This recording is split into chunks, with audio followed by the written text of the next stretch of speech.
Praise the Lord. Greetings to you all. The glorious name of our Lord and Savior Jesus Christ. It's a great privilege to share the word of God. ప్రభు అయిన యేసుక్రీస్తు నామమున మీ అందరికీ శుభములు. ఈవేళ wedding days and birthdays celebrate చేసుకునే వారందరికీ I wish you many more happy returns of the day. Now we will read Bible in English. The Gospel according to Saint Luke, 17th chapter, verse 11 to 19. Now it happened as he went to Jerusalem that he passed through the midst of Samaria and Galilee.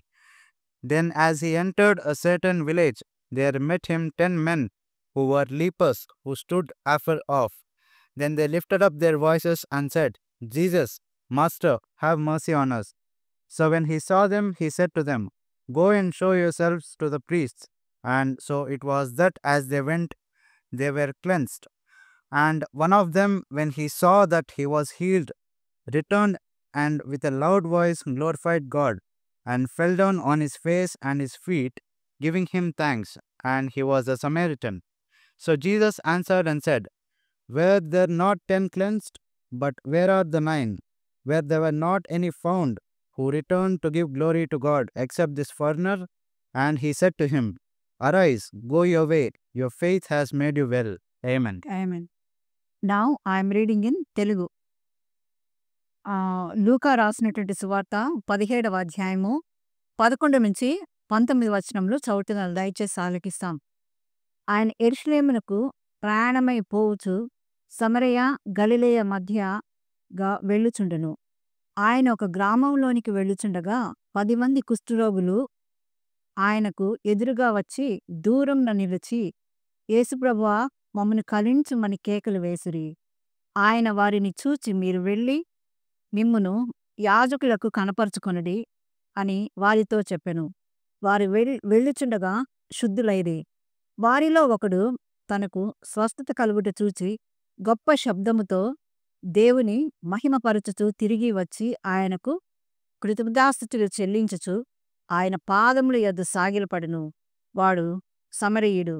అందుకు యేసు, 10 మంది శుద్ధులు అయిరి కారా? ఆ 9 ఎక్కడా?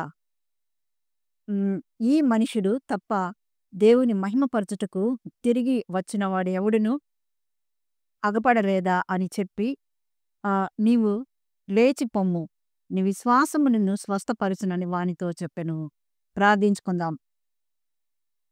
సర్వశక్తి కృపా కనికరముల ప్రభువా, యెహోవా Rapha, మమ్మల్ని స్వస్థపరచుదేవా. ప్రభువా, నువ్వు నాయన డాక్టర్లకు డాక్టరు, నాయన వైద్యులకు పరమ వైద్యుడైనటువంటి నాయన తండ్రి ఘనత ప్రభా మీకు మాత్రమే చెందుతుంది. నాయన తండ్రి, ఈ లోకంలో నాయన మీరు జీవించినప్పుడు ఎంతో మందిని స్వస్థత నాయన ప్రభాపరిచారు, ఎంతో మందిని బాగు చేశారు. నాయన ఈరోజు నాయన తండ్రి అనేక మంది ఆత్మీయ వ్యాధితో బాధతో బాధపడుచుండగా వారిని కూడా మీరు స్వస్థత దయచేసి నాయన నీ యొక్క వాక్యము బయలువెళ్ళుచుండగా అనేకుల రక్షణ, స్వస్థత, నాయన సమాధానము దయచేయమని యేసయ్య అత్యున్నతమైన నామమున అడుగుచున్నాం తండ్రి. ఆమేన్. ఇక్కడ మనము చూసినట్లయితే లూకా రాసినటువంటి సువార్తలో ప్రభు అయినటువంటి యేసుక్రీస్తు వారు ఈ లోకమునకు వచ్చినప్పుడు ఆయన తన యొక్క పరిచర్య నిమిత్తము వెళ్తున్నాడన్నమాట శిష్యులతో కలిసి. ఇక్కడ 11వ వచనంలో 17-11లో మనం చూసినట్లయితే ఆయన యెరూషలేమునకు ప్రయాణమై పోవుచుండగా సమరయ గలిలయ మధ్యగా వెళ్ళుచుండెను.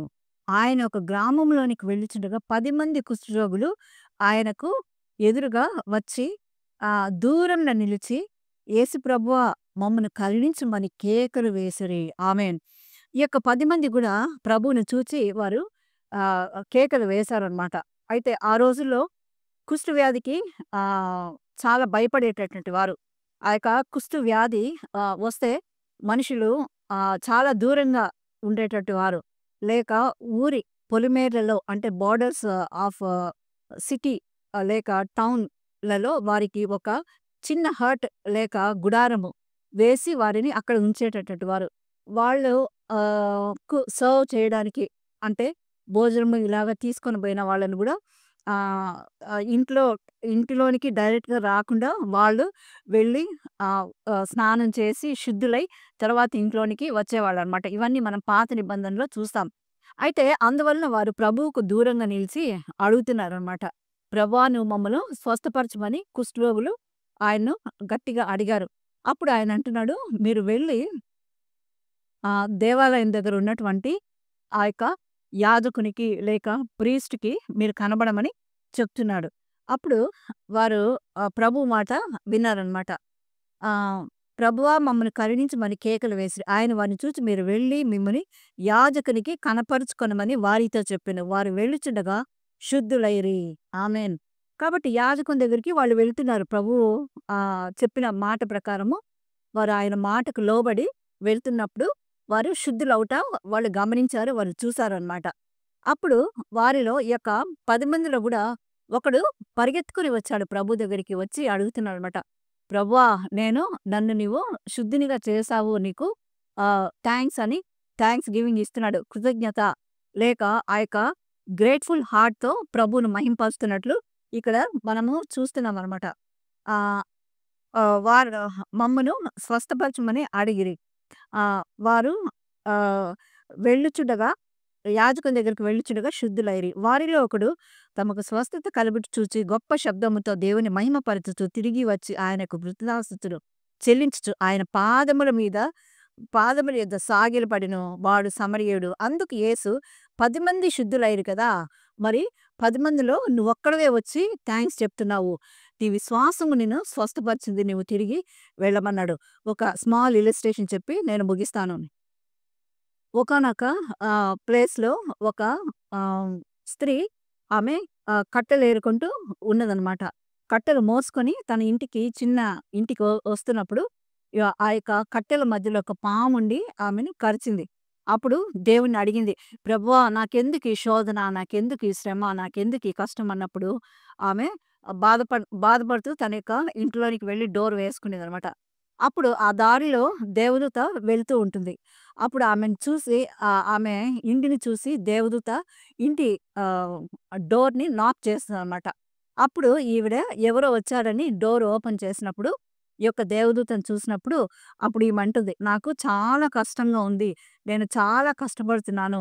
ప్రతి గడియలో గూడా నాకు శ్రమలు, బాధలు, కష్టములు, కన్నీరు, వేదన మాత్రమే నాకు కలుగుతుంది" అన్నప్పుడు దేవదూత అంటుంది, "నేను దేవుని దగ్గరికి వెళ్తున్నాను. ఈ విషయము నేను ప్రభువుతో చెప్పనా" అన్నప్పుడు, "తప్పకుండా నా గురించి నువ్వు ఇన్ఫార్మ్ చేయమన్నప్పుడు" దేవదూత వెళ్లి ప్రభువుని అడుగుతుందనమాట. "ప్రభువా అక్కడ ఒక స్త్రీని నేను చూశాను.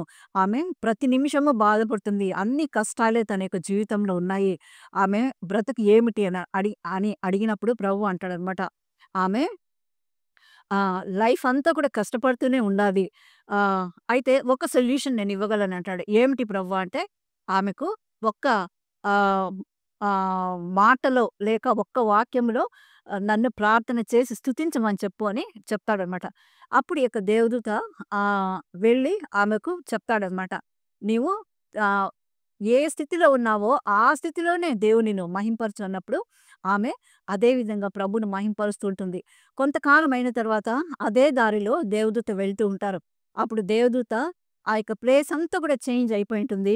ఈవిడ అక్కడ పండ్లు కోసుకుంటూ ఉంటుందనమాట. అక్కడొక స్థలంలో ఆమె ఉన్నటువంటి ఇంటికి దగ్గరలో ఒక నది ప్రవహిస్తూ ఉంటుంది. లేక ఏరు ప్రవహిస్తూ ఉంటుంది. చుట్టూ చెట్లొస్తాయి. ఆ పండ్లను తినుకుంటూ ఆమె సంతోషంగా, హ్యాపీగా ఉన్నప్పుడు దేవదూతొచ్చి, "ఎందుకు నీ లైఫ్ ఇలా మారిపోయిందంటే" ఆమె అంటుంది, "నువ్వు చెప్పినట్లుగా నేను ప్రతి నిమిషము, ప్రతి అంశం కొరకు నేను దేవుని స్తుతిస్తూ ఉన్నాను కనుక నా లైఫ్ ఈ విధంగా మారిపోయిందని" ఆమె సాక్ష్యం ఇస్తుంది. ఈరోజు మన బ్రతుకులో, మన యొక్క జీవితంలో కూడా ఒకవేళ కష్టంలోనే, శ్రమలోనే, బాధలోనే, ఇరుకులోనే, ఇబ్బందిలోనే, కన్నీళ్లలోనే, ఒంటరితనంలోనే మన ప్రయాణం జరుగుతూ ఉండవచ్చు. అయితే ప్రభా నువ్విచ్చిన ఈ యొక్క ఆత్మ, శరీర, ప్రాణమునకై నీకు స్తోత్రము. లేక నువ్వు ఇచ్చినటువంటి యొక్క బ్రీత్ యొక్క శ్వాసకై నీకు స్తోత్రములు. మీరిచ్చిన అన్నపానములకై నీకు స్తోత్రములు.